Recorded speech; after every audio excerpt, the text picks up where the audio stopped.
Rheneas is a brave little engine who enjoys working in the mountains on the island of Sodor.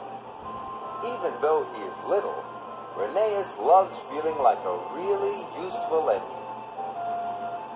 One day, Sir Topham Hatt came to see Rheneas. "I have a very important job for you," he boomed. "An important job?" cried Rheneas. "Oh, thank you, sir." "You are to take some school children up into the mountains. You must make sure they have a wonderful time and are back in time for their lunch." "Yes, sir," said Rheneas. But he was worried. He wasn't sure he was good enough to make the trip special. When Rheneas arrived at the station, the children and their teacher were waiting on the platform. "How am I going to make the Children's Day really special?" said to Rusty. "You know the mountains better than any engine," said Rusty. But Rheneas wasn't sure his best would be exciting enough. He felt like a very little engine indeed. Sir Topham Hatt had told Rheneas's driver to point out all the beautiful sights along the way. "This is Sodor Castle," called his driver.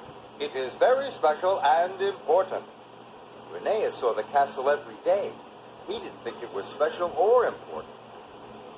"I must think of something exciting to do," he puffed to himself. "This is the valley view," said his driver.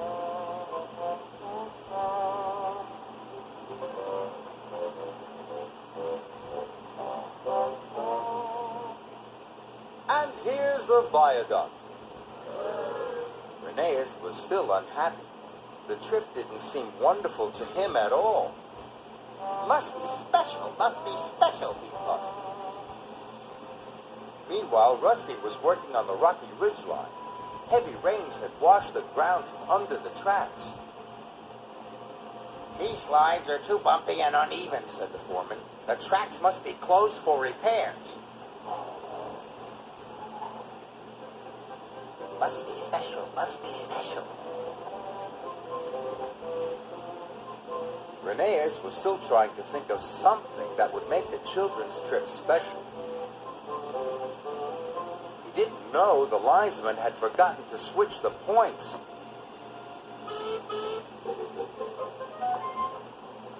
Suddenly, Rheneas was on the wrong track. "Oh no! This line is closed for repairs! Bust my bumpers!" chuffed Rheneas. "Be careful!" cried Rusty. "The tracks are very bumpy!"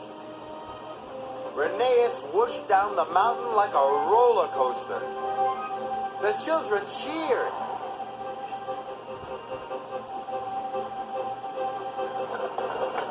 Rheneas puffed up the rocky ridge with all his might. His coach clattered and bumped and bounced along behind. And the children oohed and hawed. Rheneas chuffed and puffed as hard as he could. He steamed across the trestle bridge. He was going so fast the teacher nearly lost her hat. Rheneas splashed under a waterfall. The children laughed happily. And the teacher covered her eyes.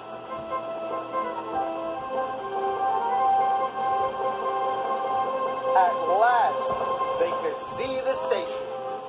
Rheneas was very tired and worried. What would Sir Topham Hatt say? "Phew," said the teacher. "Just in time for lunch." "It was the best school trip ever," cried the children. Sir Topham Hatt wasn't cross with Rheneas. He was happy too. "You gave the children a wonderful trip. You really are a very useful engine." "Oh, thank you, sir," puffed Rheneas proudly. Rheneas didn't feel like a little engine anymore.